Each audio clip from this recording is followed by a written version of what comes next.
Hey guys, it's Party Petey here today, and I'm coming to you to bring you a special little broadcast today. This is actually just one of the Liquid versus Secret games. It has Nature's Prophet in it, so that's why I wanted to watch it. In fact, we're just gonna go to the Nature's Prophet viewing perspective of the whole thing. So, what is this little meeting thing, discussion thing about today? Well, that's a really good question, because obviously I would not be doing a video on a replay and not casting it. So, something's up. PD is very, very questionable with whatever he's doing right now. So, once again, this brings the question, what exactly is PD doing right now? Well, that's a good question. What I'm doing right now is I'm planning on discussing something that was kind of controversial on the factor of the last major, the Shanghai major, to be specific, obviously. It was sad. It was really sad. I was surely disappointed in Valve and everything that they stand for and everything that Valve is. Oh, wow, cool. Let's just put it this way. The Shanghai Major was a complete setback for all of Valve's overall production quality. The fact that even James got fired, which is one of my main topics in here. I've got a whole list here of topics that I'm going to talk about during this game. It's a 50, I think this one was the 50-minute game, so we'll just be talking through a good portion of it. Courier goes down, dang. For the cost of the disruptor? Yeah, totally. Weehaw trying to get kills. But, yeah, so we're going to talk about basically the results of this Shanghai Major and what were the do's and don'ts of the Shanghai Major. Do's and don'ts meaning what should have happened, what shouldn't have happened, and why it happened, in what way it happened.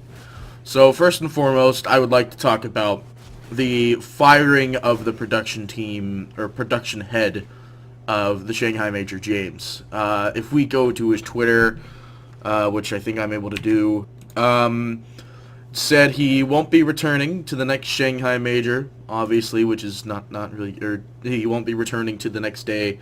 This was, like, during the beginning, so they always have day one, pretty much. Regarding to the Reddit comments, it was not his decision. Valve fired him, and they told him to be himself. So immediately there's an issue there because, well, let's go obviously to the main quote here that Gaben says.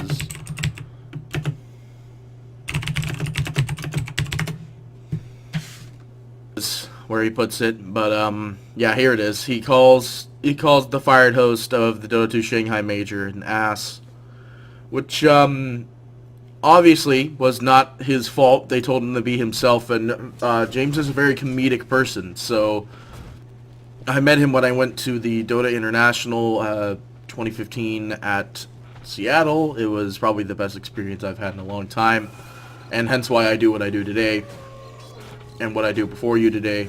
But it was surely disappointing. I was indefinitely saddened by the results of the major in the way that everyone was just so bad.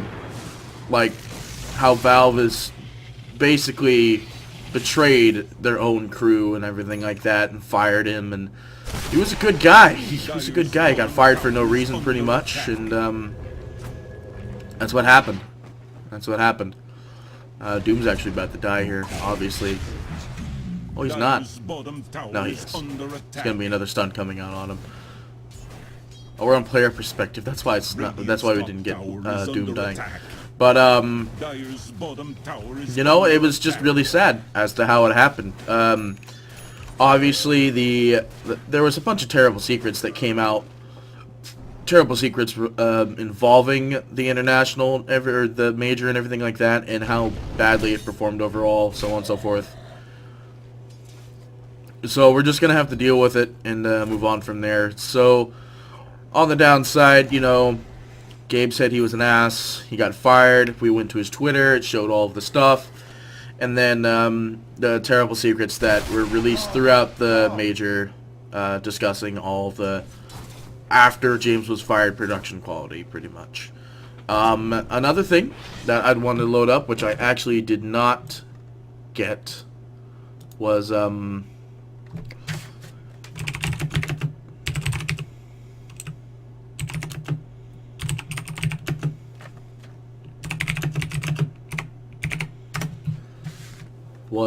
image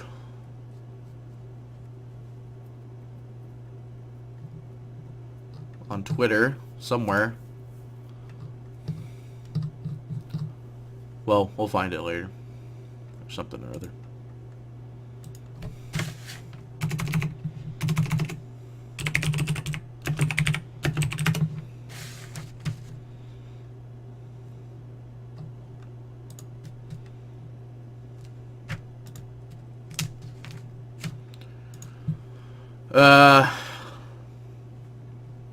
Huh.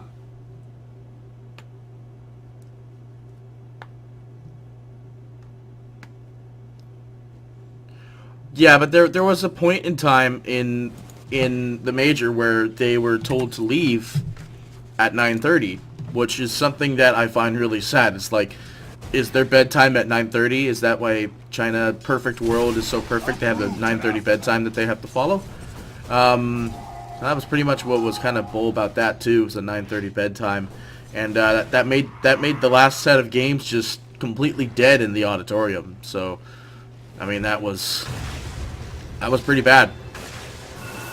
It's pretty bad, and they're just gonna have to deal with it, I guess. There's not really much else they could do here, with how much retardism, retardedism, basically how retarded it was about that. And then I'll move on to my next little topic. This is not going to be a very long discussion. I don't really do these discussions for a very long time. Next was the cosplay issues. Apparently there was something involving, like, Perfect World's perfect dress code. There was another thing, you guys all know the Meepo girls, right? There'll be an image posted up about that in the video. But the Meepo girls were not allowed to come to the event after day one. After day one, they went in their clothing and everything like that, and they went there and they were perfectly fine. Yeah, so they were all good and dandy and everything like that, and you know, they just went with it. But then day two, they were told to not come back in their outfits, which was a very concerning matter, to say the least. Not to come back in their outfits. Oh, this is that courier snipe. I actually watched this. He was going in for a really heavy courier snipe and did not find it, but yeah, whatever. So what the sad part is that it was just the saddest thing ever that the Meepo girls, they're not like bad girls. They just, wow, dang. They were just, obviously they just wouldn't be able to do it. For some reason, they just wouldn't let them do it. Come back in their outfits. They said they just couldn't come back on the second day. They can't leave their hotel room without wearing their outfits. Or they can't leave their hotel room with their outfits on. So that was another really concerning thing. Perfect World isn't so perfect. Isn't so perfect. And I guess that also leads to a little minor topic in here, is the overall indecency issues that apparently Perfect World wants to invoke on the world. So that's always a load of fun. It's always a load of fun. And then next thing is that we got a tweet a couple days ago about missing equipment stolen throughout the Shanghai Major, which is another thing that's another more concerning thing. I mean, stolen equipment is one thing, but there was inside the picture it said that they were also missing a set of Maserati keys, which you think are pretty important. I mean, they're only someone's keys. And yeah.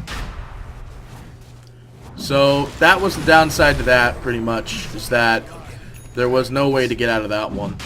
So that leads to my final topic, basically. Is there a better location that we could do for the Shanghai Major relocation?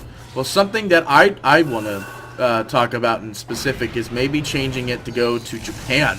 Like, imagine it being in Japan, guys. That's probably a really good...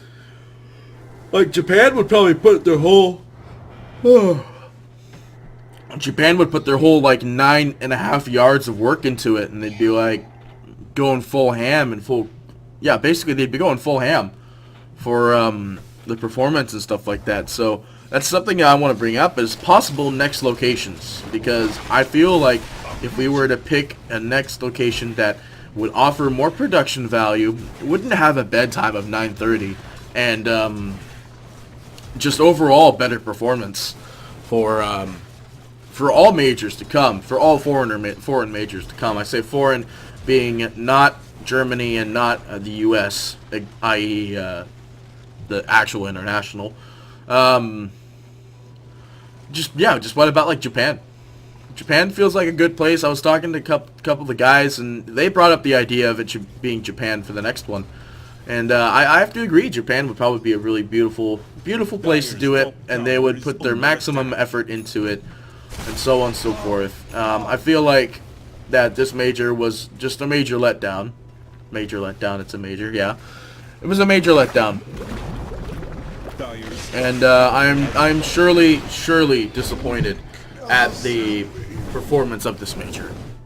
And to James, I hope you get hired back. I know that you probably don't want to come back after what happened, but I mean, you're such a good guy. I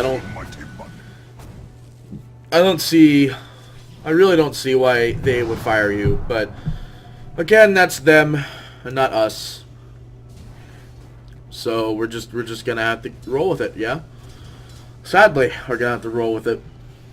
So, again, I would like to thank you all for watching and listening, mostly listening, because I'm pretty sure most of you have already seen this game.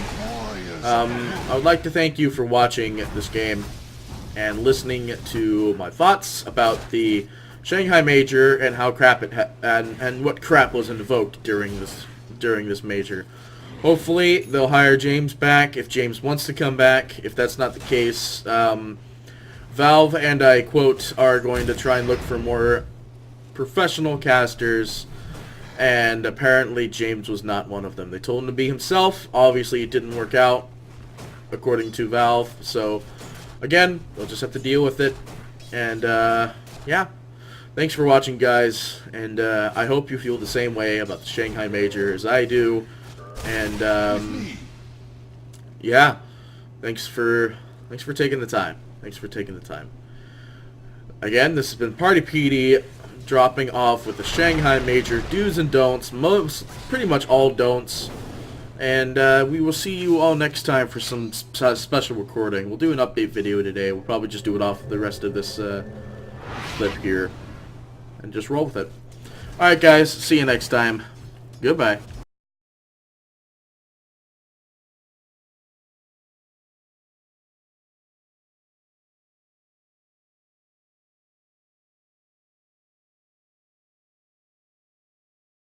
Hello everybody, this is Party PT here, and I'm going to tell you, drop a like, a favourite, and subscribe to us today, because we have some more beautiful content such like this, and I know that you'll love to see it. So again, thank you for watching, drop us the subscribe, and we will see you more. We will see you next time. Bye.